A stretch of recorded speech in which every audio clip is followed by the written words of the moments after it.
This is Geek Gab with your hosts, Dornall and me, Daddy Warpig. We are back, Geek Gab, for Saturday, January 4th, 2020. I'm just going to let that sink in. Not too long. We don't want to have this, long gap of silence that we have managed to avoid so far. All the other 195 shows we have done on this site. Something spectacular. Oh, yeah. Dornall, how was your week? Hey, we're in the future. I'm really pumped. Happy New Year, everybody. Happy New Year to everybody hanging out in the chat, too, watching live. This Do we is have awesome. people in the chat? I haven't even clicked over yet. Yeah, we've got some people in the chat. They're here for the giant robots. They're here for the giant robots. Oh, yeah. Fortunately, we don't have something in front of that. I was going to go see Cats, but I haven't yet. Yeah, no, don't do that. Why would you do that to yourself? Okay, I'll be honest with you.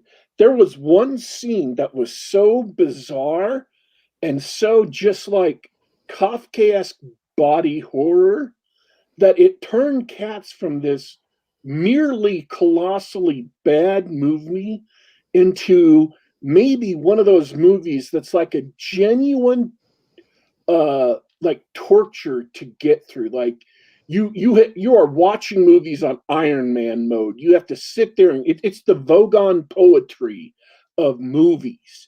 So in the original play, there's this fat cat and she's lazy and she doesn't do anything. But as she's lying around, she doesn't even hunt. That's how lazy a cat she is. She won't get up and go hunt for her food. So she imagines, she fantasizes that she orders the mice and cockroaches around and keeps them out of trouble. They're juvenile delinquents, and she trains them and keeps them out of trouble. And they have a little song and dance. And then you have, people in big cockroach costumes dance around. And it's a cute little number, whatever, because she's tubby and cute. Okay, so that's the stage play.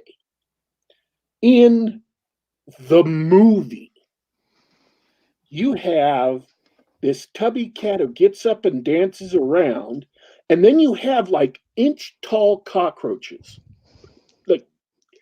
And they zoom in on them, and they've got human faces and human emotions, and they're smiling, and they do this tap dance number, and they're like human cockroaches, and then the cat eats them one by one, and they scream for their lives as they fall into the gullet of the cat. That's amazing. Now, that sounds like a movie that is so awful, it might actually be painful to watch. This movie, as I said on Twitter, might actually be the closest thing our culture will ever get to performing the accursed fictional play of The King in Yellow. The play that, once it's performed, will drive you mad. And I just want to go see the movie to see if that's true. I want to watch it to see if I still have a solid grasp on my sanity after it's over. Wow, that sounds like it'll win the Academy Award for Best Horror Film of the decade. I think it's going to win all the Razzies.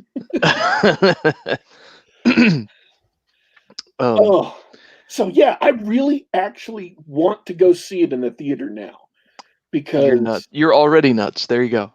There you go. That's just past mere uninteresting badness. I already knew it was going to be bad. Everybody knew it was going to be bad, but man, it's just bad on an epic scale. If you come back here saying, "Man, I love D&D 4th Ed," I'll be like, "Oh, he saw Cats." Yeah, he saw Cats. Hey, Happy New Year to our guest. How's it going, Brian? Happy New Year. It's going well. I've got a new book out.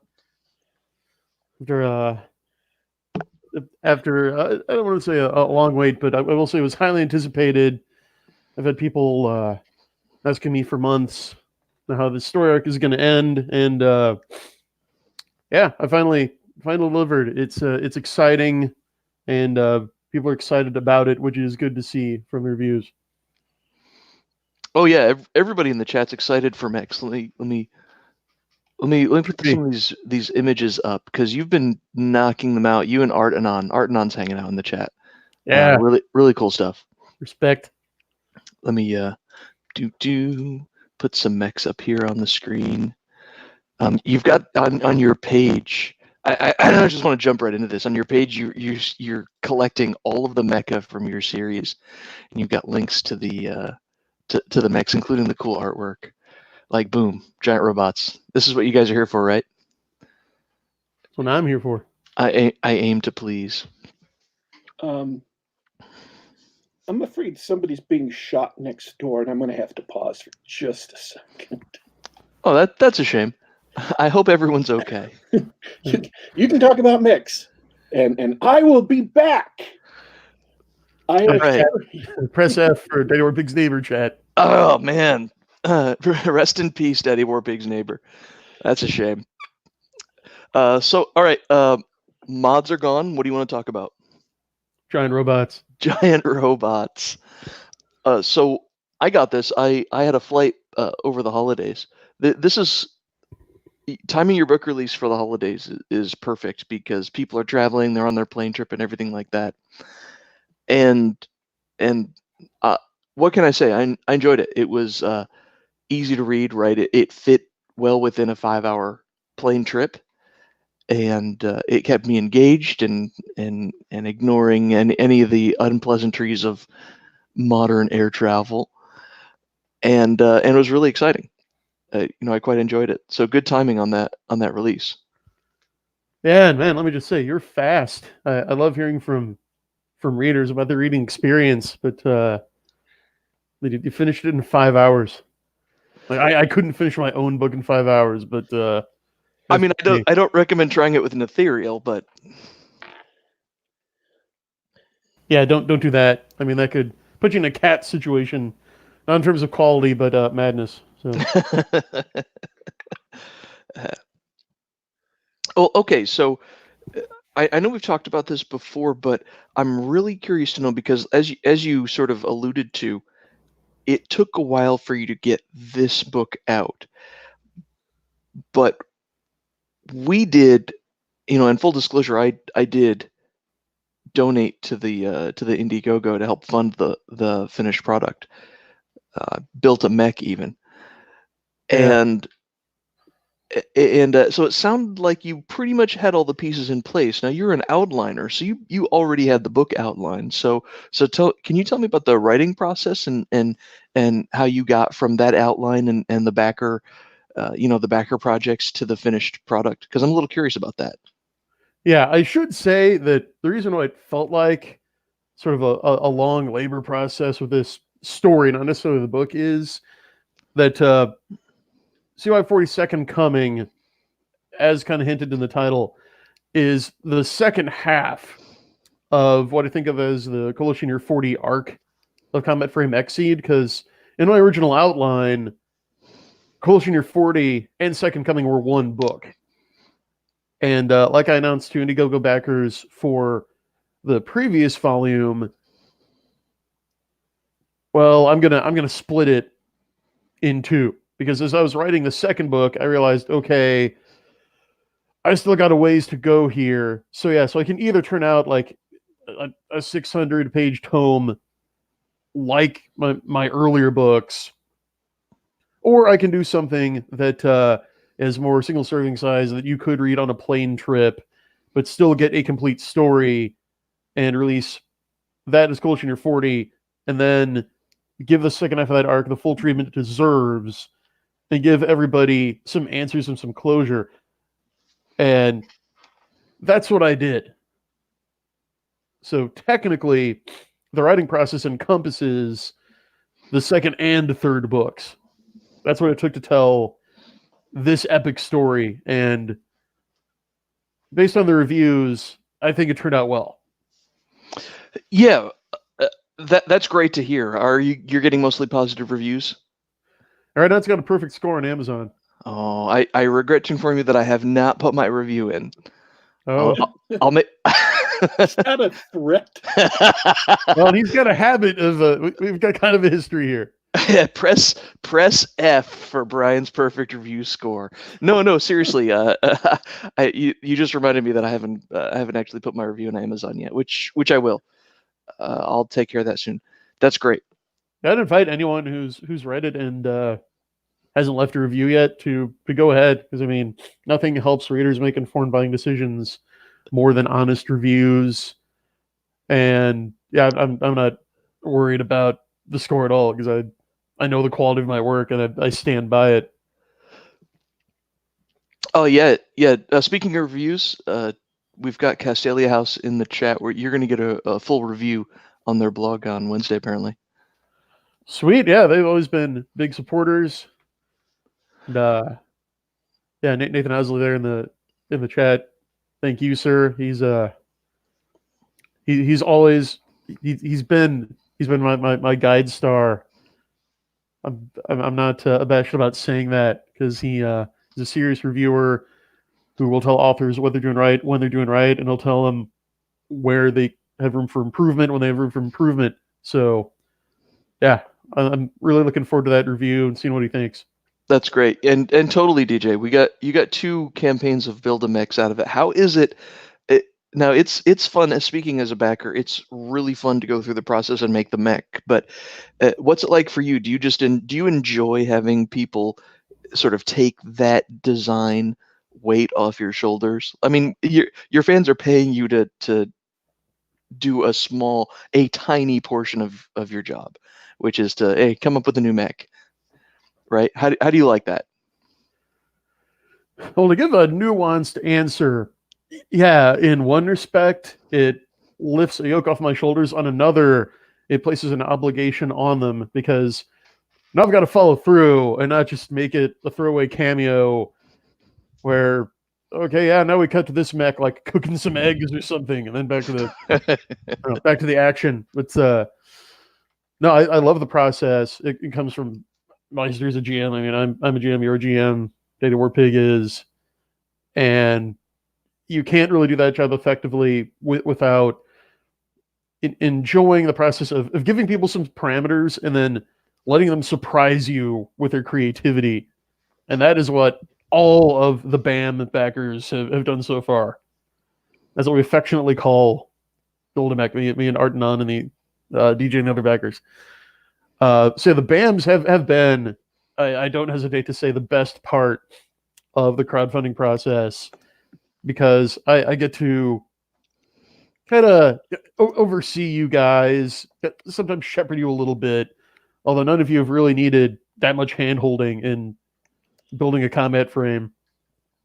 And okay, but then, all right, now I've got to do this thing justice, right? I've got to give my patrons what you paid for. And that's the challenging and fun part for me. And so far, that's been the most rewarding part of the reaction to book 3, is multiple people telling me, like, damn, these mecha in particular just rock. Like, they just blew the roof off. I'm like, those are the BAMs. Oh yeah, and I can tell that you had that problem because you feel that obligation, you feel pressured to make them an important part of the story instead of just a cameo that you, in my opinion, and this is the best thing ever, you overcompensated, and the BAM mechs have some of the most exciting, maybe I'm biased because they were my mechs, right? But they were really exciting scenes, and they were really the ideas that the backers came up with, were integrated into the story. They had an impact on the story, or at least a fight. Yeah, that was great. That was great. Minor spoilers.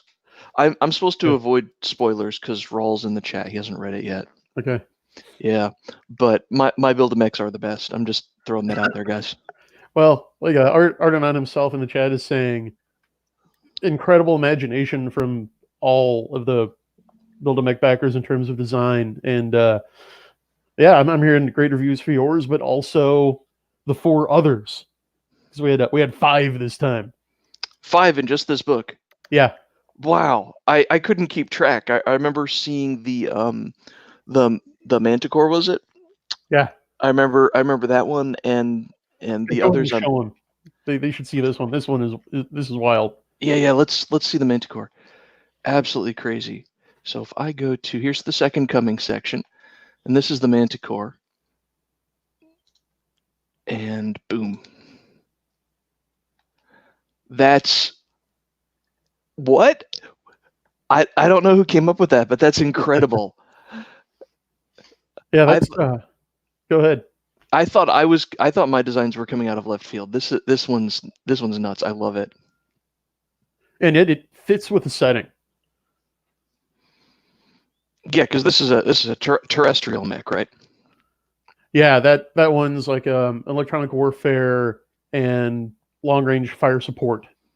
So those are missile launchers, and then it's got a couple of medium and close range lasers for support, but it's a glass cannon. It's lightly armored, so it really doesn't last long if another combat frame gets close to it. So it's also often paired with more close combat worthy combat frames as kind of escorts to watch its back. Like a super futuristic artillery piece. Yeah, it's basically what it is. And it also, I think you can see them. I think it's those 2 things in the middle. It has drones that detach and kind of do recon for it. They'll feed it telemetry and stuff. So it's super well thought out. So all of them though. And what are the others? Yeah. Castor and Pollux, right? Those are the. Yeah, those are DJs. I'll put DJ in the chat. We're gonna go 1, 2, 3. Castor and Pollux, the 2 stars of Gemini. Yeah, and there should be links to each of them in each one's entry. Yeah, awesome. Those are the twins. Yeah. And this one was a challenge to work in.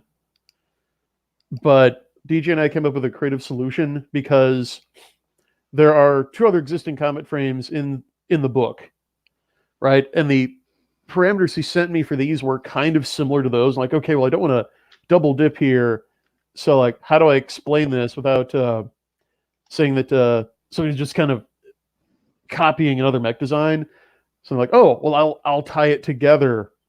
So I'm not going to say which ones, but Castor and Pollux are sort of refits or retrofits of 2 other existing combat frames.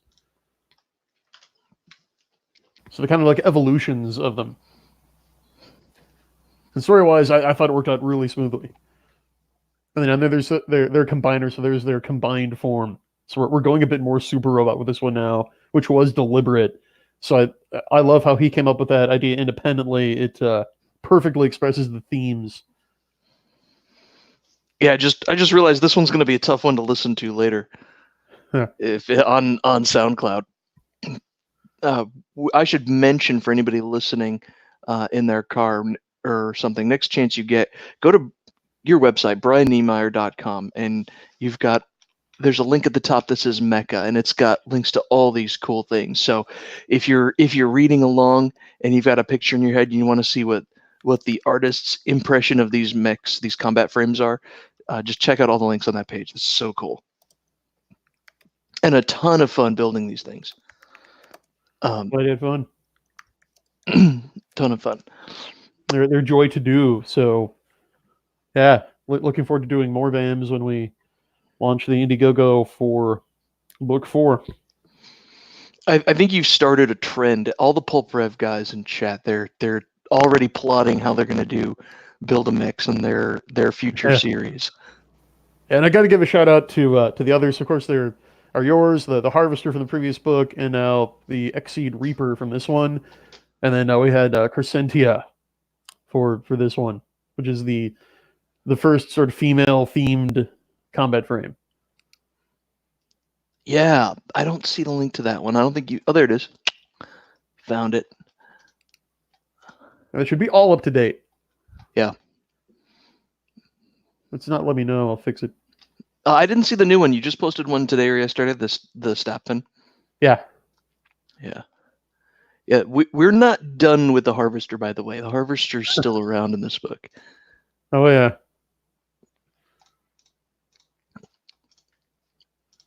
Oh, there it Yeah. is. There it is. Brand new one. Oh, it's really cool seeing this library of. It's been a popular feature of the blog. Yeah. Okay, now take me to the tabletop, the wargaming roots of this, because as I said, I enjoy the art. I enjoy reading the stories of the mechs, fighting and blowing up moon colonies and whatnot. Yeah. But I don't dive through all the technical details of their arms and armors and energy sources and everything like that. Is that do people respond to that as well? Oh yeah. Like I was just on New Pub Talk with David Stewart a couple days ago, and he is like a Robotech RPG and BattleTech and Mech Warrior OG from back in the day, and he for one really digs that. I know DJ does it. He always tries to show some love to the new designs when I post them. Oh, and Ardenon reminds me of Intermiss. That's like the fifth design is the GranDolf Dragonfly. So another modification of the previous mech. Done by another awesome backer, Empreb. So that's the Nuclear GranDolf. Nuclear GranDolf. Yeah, there are two versions. There's a terrestrial version and a space version. So yeah, so there's like the air version. And then all those, see those like triangular interlocking missile pods? And there's the space version. And then the space, click on that. Go back to where you were. Oh, okay. Go back on to the space version. And then click on the second picture of the space version. That's just it looks like a solar sail array, only it's missile pods. Yeah. That's a fair bit of missiles. Yeah, I think there's like 148 of them. Daddy Warpig, is your neighbor still alive? Yes. Okay, great. Thanks for the update. All right. Well, have we geeked out on the nuts and bolts of Mecha enough? Well, there's Can you ever really do it enough? Like there. That's a great point. The necessary follow-up question. So, are you now working with Mr. Stewart on the XSeed version of BattleTech or an XSeed expansion to the BattleTech tabletop game? Not yet. Oh, that's an intriguing idea. But so you're asking about kind of the gaming roots of this project, and me and a buddy back around 2003 or so sat down and we cobbled together our own homebrewed system for this. And so part of the outlining process, part of the writing process, was I gamed out every book and based my outline on that.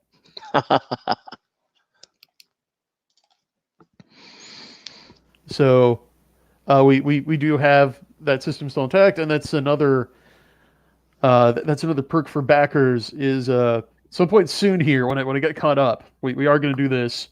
We're going to have a little members only playtest of the XSeed RPG. Oh wow! Are you going to do that on Discord? I'm not sure exactly how. I have Boomer Tech, so I'm open to suggestions, like whether we're going to use Discord or Roll20 or what have you. But yeah, we'll figure it out. Oh, that sounds like a treat. Yeah, I should mention we've already done one playtest of the card game. I think via Skype. Can't remember exactly what it was with a card developer, Cardanon. XSeed has the best anons, by the way. Sorry, Bull. But Yeah, so it has been done before. We've done XSeed gaming over the internet. It's probably just a matter of looking for the optimal platform, and I'm open to suggestions. That we're going to do. Yeah, It's be fun. yeah, that sounds great. XSeed Gaming, Discord, Roll20, whatever. You said RPG though. Is that sort of implies a focus more on the pilots or the characters or something like that, or is it more like a tabletop war game? Well, I don't want it to sound like a cop out, but it's really a fusion of both. Because using HexMat is really mandatory. You know, you need figs.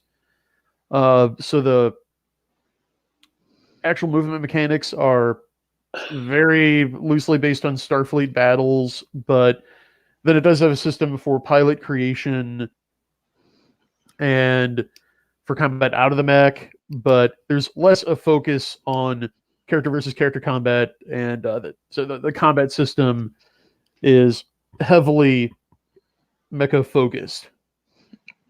Sure. Oh, And yeah, I mean, when you get to like the character interaction, interpersonal aspects, I mean, that's really up to the GM, and I tend to be pretty heavy on those aspects. So it depends on how you slice it. yeah, all right. I'm definitely of the more quick and dirty persuasion when it comes to just get characters in, go. If the point is to have mechs fight each other, let's just skip to that part. Yeah, I can't fault that. So really, you just want car wars with mechs, is what you're saying. There you go. That's wow. Thank you. I've never even played Car Wars, but that sounds exactly like what I want. I know, right? Where's Jeffro when you need him?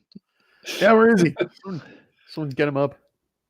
I don't know if he's at work or what, but yeah, totally. Because I mean, you can't have spiky mech influenced role playing without your character's arch rival delivering a lecture on the meaning of war while you're trading beam saber blows, right? Oh, sure, yeah. So you got to mix the RP and the action. That's sort of a great convention throughout the books, where you're watching a movie or an anime or something. You're like, I'm not sure how these characters are talking to each other, from their pilot seats. But there's this weird convention in the genre where there's like a dedicated communications channel. Everybody can just talk to each other. Yeah, and I do. I do try to explain that at various points where it's appropriate. Yeah, exactly. Samar says the scenes play out better if you imagine them as anime scenes. They really do. Yeah. Oh. Well, that's fantastic. And going to your point before, we're going to go back to what we were talking about at the beginning. Yeah, splitting it into two books made it's easy to digest. Coalition Year 40, of course, stopped at an interesting point. You know, you could say, okay, I can take a break for now. So all that happened, and we'll wait and see what happens next. And everything sort of wraps up with, well, I can't spoil anymore. I'm not going to spoil the ending on that one. Yeah, I know it's DJ who always tags his comments with furthermore, all of the systems of a terrestrial coalition should be destroyed. So Yep. I will say he gets his answer. He sure does. Yeah, and the character list. Now you did that as a response to Netherial when a lot of readers, including myself, were like, yeah, you know, I put the book down after 200 pages, and when I picked it back up, I forgot who everybody was. That was my feedback, and I wasn't alone. And how's that working out for this series? Are you happy with the response and the way it comes out? Yeah, the characters right are neck and neck with the mecha for the element of XC that gets the most praise. So it's great. It's working out just like a mecha anime. Everybody's got his favorite character. one of my backers and readers even said that like Kairi and Mitzi are like better girls than Rey and Asuka from Evangelion. Like, all right, I'll take that as a compliment. But no, Mitzi is best girl, I guess. I don't know. hey, whatever turns a crank. Yeah, and they really stand out. They really stand out from each other. I know that's supposed to be what a writer does. It's supposed to be easy. You've actually hit the bar, but it's nice. It's nice to read something where you can. I was able to pick the book up and remember sort of who these characters are. Though that does bring me to a point, and this is where the rip perfect score comes in. I would say I would judge that this book is not useful to someone who didn't read the first XSeed or Coalition Year 40. I think it might be tough for someone to get into the story and what's going on, which I don't know how you solve for that. I mean, you laid out as you the dramatis personae at the beginning, and you laid out all the exposition that at the beginning that you needed to sort of set the stage. So did you struggle trying to get that together, or did you just say, everybody knows this is a 2-part book, just go for it? Yeah, it was definitely the latter, because I'm really not in the camp that says, well, you should be able to pick up any book of a given series and just hit the ground running and fully know what's going on from the get-go. I don't really do that kind of episodic, self-contained storytelling. Mm-hmm. Now, I have had people say that you could do that with the first 2 books of the Soul Cycle. Like, you can either start with an Ethereal or a Soul Dancer, and it gives you a different experience either way, because they're both kind of entry points. Mm-hmm. But still satisfying and still intelligible. No, this is a sequel. Like in the original sense of the word, it's the second half of one story arc of people have called it the Arthur Wake arc of XSeed, which I'll fully co-sign.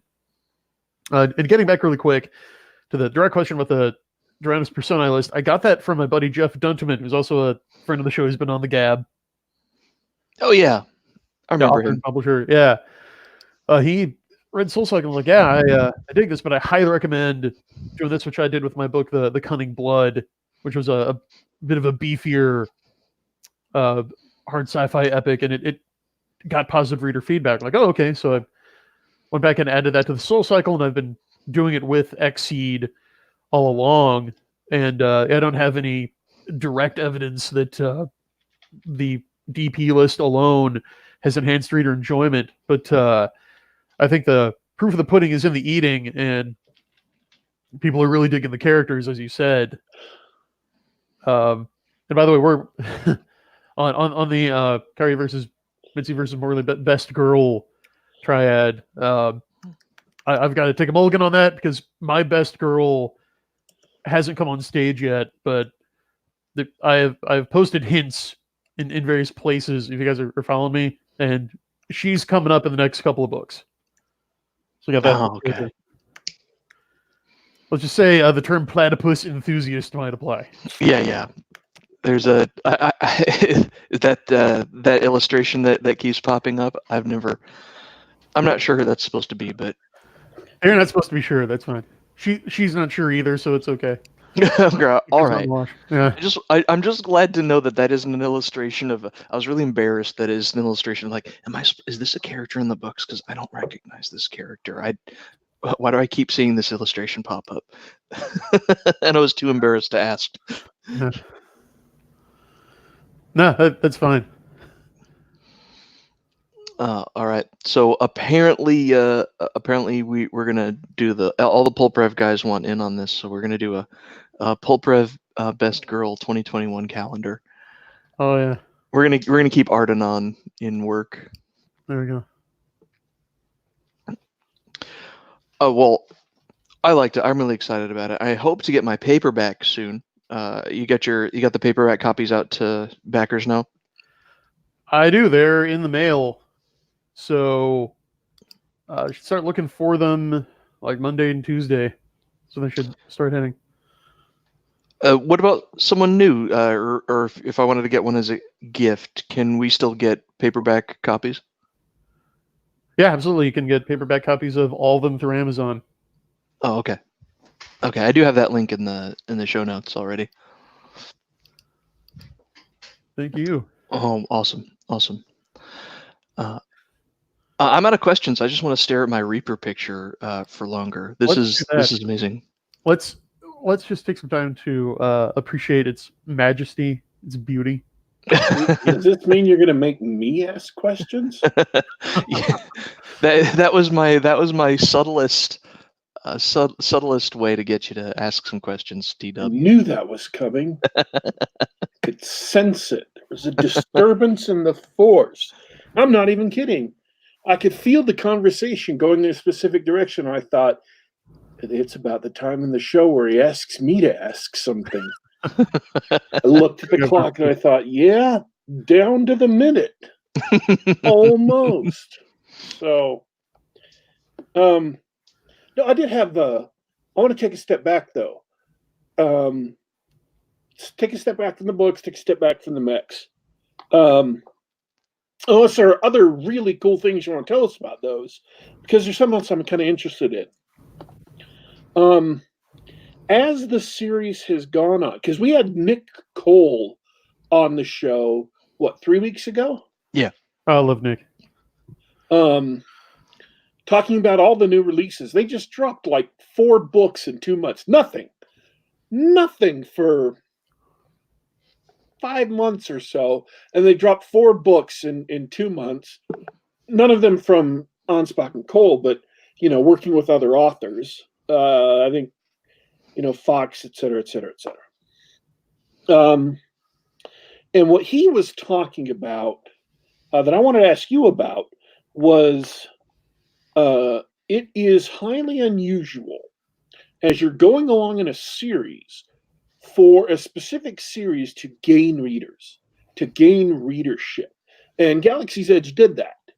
And I get the feeling, I haven't confirmed this with you, but I get the feeling that that this series has done it too. First off, am I right or wrong about that? If you want to tell me, that's fine. And 2, how would you recommend other writers go about doing that if it in fact happened? How writers go about gaining readers as a series chugs along. Yeah, instead of losing them. Yeah, well, it's kind of an apples to oranges comparison because Galaxy's Edge is just the hottest thing in sci-fi going on Amazon right now. I mean, Nick and Jason have got it all figured out. If a new writer wants to know how you do the more serialized book a month rapid release style of storytelling that's so effective right now, they actually have a masterclass in how to do it, do everything they say. I am adopting, or really been kind of slotted into more of a neo-patronage track with XSeed because I thought, oh, okay, well, I'll dip my toes into this crowdfunding scene to get money for the cover and for production costs on the first XSeed book. Been kind of skeptical that I would meet my goal at all, and it blew up and did like triple what I expected. It's like, oh, there might be something here. So in terms of success in the Indiegogo crowdfunding market, yeah, XSeed it's gone from strength to strength. This third book has already been my most profitable book, even counting the Soul Cycle before release because of that. So it's a monster on crowdfunding platforms. It's seen explosive growth from one book to the next. Now, exactly how I achieved that, I credit it to writing a story for an underserved market. That same neglected men's adventure military thriller market that like Galaxy's Edge is going for.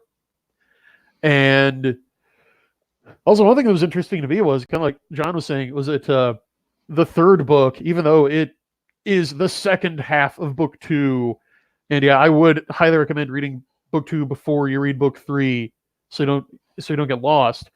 I still picked up new readers, and I think one way I did that was with every perk I offered all 3 books, the whole series in ebook. So no matter what you did, you got all 3 books in some form. Oh, that's smart. That's something that I would look for if I were backing a new series. Okay, good to know. Yeah, so I surmise that new readers saw it and said, okay, well, that's a low barrier to entry. This is much less of a risk now, so I'm going to take a chance on it, and then loved it. And another recipe of the success is I know that if you want to succeed in publishing and in crowdfunding in general, you've got to ship. You've got to fulfill your promises, and that's what I'm committed to doing now.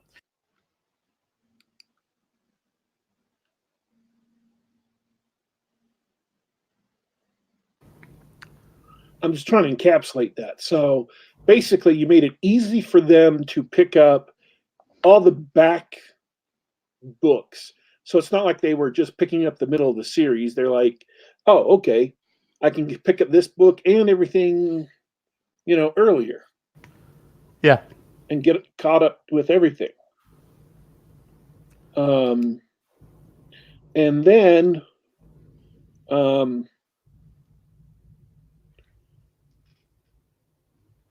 what was the other one you said? Well, I made sure to ship, and I think one contributing factor there is that I didn't wait for the campaign to end before I fulfilled the back catalog. So I sent out the ebooks for 1 and 2 right away, so people could get ready for book 3. Well, I like that, and you can't put a price tag on that kind of reputation. No, that is smart. That's really smart. Get them reading. Get them reading right now. Get them reading right now because they want something right now. When you back a, see, this is something that gets brought up with other Kickstarters. Usually, when you buy into Kickstarters, or when you buy into Indiegogo, by the time it comes out, you don't even care. Because it's been so long since you spent money on it, you're not keyed up anymore. You're not excited anymore. And frequently, you don't read it at all. And you spent a lot of money. You were so excited. And sometimes you don't even notice unless you go out of your way whether you got it or not. Especially if you get involved in a lot of crowdfunding efforts. But if you get the crowdfunding, kick it off by offering back issues for the series and send out back issues immediately, the audience still cares. They're still excited. They're still caught up in the looking for stretch goals and things like that. And they can start reading the books, and you can start. It may be okay that the audience doesn't care sometimes if it gets there on time.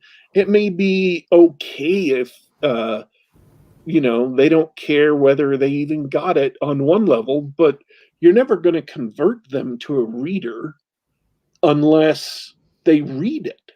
And so what you want to do is you want to get something into their hands to actually get them to read it. And it really seems, kind of counterintuitive that you wouldn't read it. But I promise you, I literally have sitting next to me on the desk at least 4 and maybe 5 crowd-funded graphic novels that I spent up to $50 on. At least one of them. Wow. That I've had for up to a year. And and I haven't read yet. We all have TBR piles. Yeah. Don't worry about it. That's why reader engagement is really key. That's what the Build-A-Mechs are. As Not yet, bud. Yeah, that's what these MAHQ Jane's defense style mecha like spec sheets on my blog are.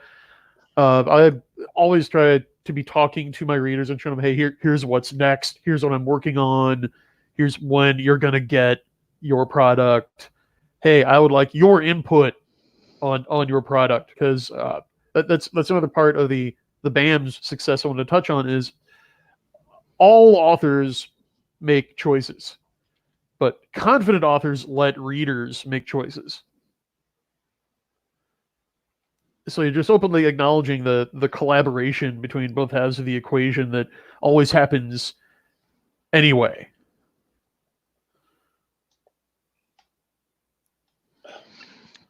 About to open my mouth and say something, I realized my mic was still on pause. I'm like, well, that's no good. They're not going to hear me there. If you say it loud enough, we might. My voice is so loud it actually achieves electrical induction. That's how awesome I am. That's a superpower. I just think that's smart. You get them reading right away, and you get them liking the books. You get them excited for the whatever one's coming up, and then you have the best chance of turning them into a reader. That's smart. Exactly, and this ties in with another thing that's been going around the campfire lately. In terms of social media, which form is best. And I've really got to say that it's blogs. I think 2020 is going to be the year of the blog. It's when blogs come back, if you will. Me and David Stewart were talking about this because that's mainly how I engage with my readers is through Kairos. I mean, I have a Facebook and a Twitter, but those are more social media on hard mode, or in terms of Facebook, grift mode, because I mean we now know the ads don't work. Like it's basically just a scam to get people to pay them to do what was originally supposed to do anyway, and show people your content. But yeah, with blogs, it's much harder to get deplatformed. For one thing, you have more control, and you can really tailor it any way you want, and deliver longer form content. So it would be really hard for me, and probably not that much fun for people, for me to tweet out an entire sample chapter of a book. I can just put the whole thing on Kairos. So I have definitely seen explosive blog growth hand in hand with the growth of XSeed. So, and I think there could be some causal relationship. I'm just not sure where the chicken and the egg are in that process. But that's a good point. But you're also doing a little interesting experiment with your blog, because you're not sticking to just mechs. You're not just writing about what's going on with XSeed or your campaign.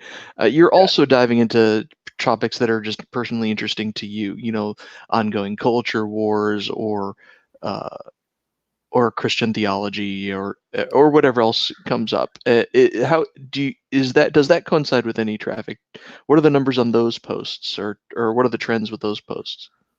It's one of those fascinating but kind of frustrating things about the internet age is you never know what's going to play to an audience, because sometimes I will, like the night before, thinking, okay, I'm super inspired, I'm jazzed to write this. This is going to be a great post. And I spend all night doing research on it and drafting the post. And like, all right, yeah, this is going to be $1 million post right here, folks. This is gonna crack my top 5 new greatest posts of all time. And it does okay. Right. It might get a handful of comments, get a decent number of views, but then like I'll oversleep. I'm like, oh no, I've got 15 minutes to get a blog out, and just like, what's going on, and just kind of search through the news feeds, just pick on something, and not necessarily just do a copy pasta, but just like, okay, here's this story, here's my commentary on it, and boom, it just goes viral. And I've found no way to predict it yet. I've tried. Like I've tried to do the whole, okay, well, here are the posts that blew up big this month or even over the last 3 months. So what do they have in common? I'm going to try to analyze and distill down the essence of what makes them appealing. Okay, then I'm going to write about that. And yeah, then that post will just, it'll be meh. Yeah. So is the moral of the story not don't try too hard? I'm not sure what I can't even give you a moral of the story. The only moral of the story I can give you is that, yeah, blogs are back. Blogs are good. I found that they build reader engagement and sales way better than like the big social media. And they're a big key of the success of XSeed, because I can do stuff like we're seeing now. That's a good point. And let me hazard, and this is purely just from my point of view, but let me hazard a plausible explanation. Please. Is that the people's natural reaction to advertisements on a place like Facebook is disgust or aversion. We don't want to see that crap when we're there. The last thing I want to see on Facebook is a company brand, even if it's my friendly local game store. I don't want to see that stuff. I'm there to interact with my friends and family, see pictures of the cousins, that sort of thing. Right. And Twitter, you might be there to follow your favorite personalities or celebrities or journalists or presidents of the United States, whatever, right? Right. You're not there looking, oh man, I'm going to follow Jim Butcher and hope that he connects me with a bunch of new great fantasy authors, right? You're going to say, I'm going to follow Jim Butcher because I really like his books and I kind of want to know what he's like on Twitter. I want to see what he has to say, that sort of thing.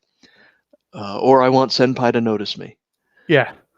So for that reason, I think that's sort of the core, or could be the core reason why you can't use Twitter and Facebook to drive much engagement. People just don't want that crap there on that platform. The counter argument on Twitter is that there's a whole group of people who, I can't tell how many of them are grifters or not, but the self-improvement style of Twitter, where they're always selling cheap articles or guides on how to do this, how to do that sort of thing. They're there building a brand, and that's a little weird to me. Yeah, the lifestyle brand guys. Yeah, that basically is how you make money on Twitter. Is you present yourself as this guru who's going to tell you how to get a GF, get in shape, going to teach you how to basically do what they do. So it just becomes a bunch of guys selling self-help books to each other. Yet, even though that's it's like Amazon, it's one of those markets that economists would have said 100 years ago could never exist, and yet it does. Yeah, I mean that seems to work, and it seems to be the only thing that works. But I mean, if you look at guys like Larry Correia and Nick Cole, they have pretty modest Twitter followings. Like I think my Twitter following is about as big as Nick's, because like he said before, social media is just there to show your readers you're human. Right? It's more for public interaction. But if you're really selling your books, yeah, I would have to recommend blogs. I now understand all of Nick's posts where it's just some pithy thing that he said next to a picture of him holding a donut. Yeah. I now understand every one of those posts. Yeah. Donut Twitter. There you go. So yeah, go ahead. I wanted to give you something, Brian. I got this off of Twitter today. Someone wrote up what he calls, Alfred the Great wrote up what he calls the iron laws of Twitter. Number 1, and you will see how this applies in mere moments. Your brilliant insight or wonderful new content will get 6 likes and 2 retweets. Number 2, your dumb pun or silly quote, tweet, joke will get 17,000 likes and 5,000 retweets. Number 3, whatever number 2 was, it will have a typo. So if you're wondering why all of your big blog posts get 6 likes and 2 shares, that's why. Yeah, of course we then have War Pig's Law, which your words live by. Oh. And getting... I swear it's like they read those laws and decided, you know what? We're not doing enough to live up to these. I know. They printed it up as like an official corporate mission statement and nailed it to the wall. Oh. Anyway, sorry. Oh. That's funny. I think it's in let's see. Like on Twitter, like the results of incompetence are indistinguishable from malice or something like that. I haven't read it in a while. Oh yeah. Twitter is so poorly programmed that accidental bugs are indistinguishable from deliberate malice. Bingo. Twitter is so poorly designed that that design flaws are indistinguishable from actual malice. And despite this, actual malice from the employees does happen anyway. Yeah. So those are the 3 rules of Twitter. You just have to know if you go on the platform, there are lots of bugs, and even if there weren't bugs, the design of the site is bad anyway. And they've now made shadow banning official policy. So shadow banning is baked into the cake now. Oh, is it official now? Yeah. They're like they're released into TOS. It's like we reserve the right to limit like the reach of any user's content for any reason or something like that. Oh, well, that's what they've been denying for years. Thanks, Twitter. Yeah, everybody knows damn well that they've just been piloting that feature. They were their new policy is we reserve the right to kick a user off our platform. That's not what they say, obviously, for any reason or no reason at all. Yeah, sure. I mean, it's their platform. Build your own platform. So anyway, that's enough about Twitter. Do you have any last thoughts before we kick this off?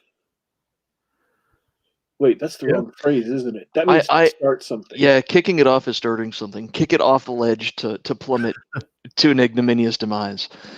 I actually have a setup question. Okay. For you, Brian. I really enjoyed the way Coalition Year 40 ended. And there's some surprises and spoilers I don't want to go into, but I'm excited to know what is the future for the next part of the XSeed story. Thanks for asking. Well, it's not over, as the tagline for a 42nd Coming says. There is more XSeed to come. There's a preview of the 4th book, Comet Frame XSeed S, at the end of CY 42nd Coming. And yeah, so I have 2 more books outlined. I'm going to do the next story arc, which I'm calling the S arc, which takes place close to CY 100. So about 60 years after the conclusion of book 3. So we're gonna time jump forward and kind of let the dust settle on this story arc and kind of examine the consequences of the Arthur Wake arc.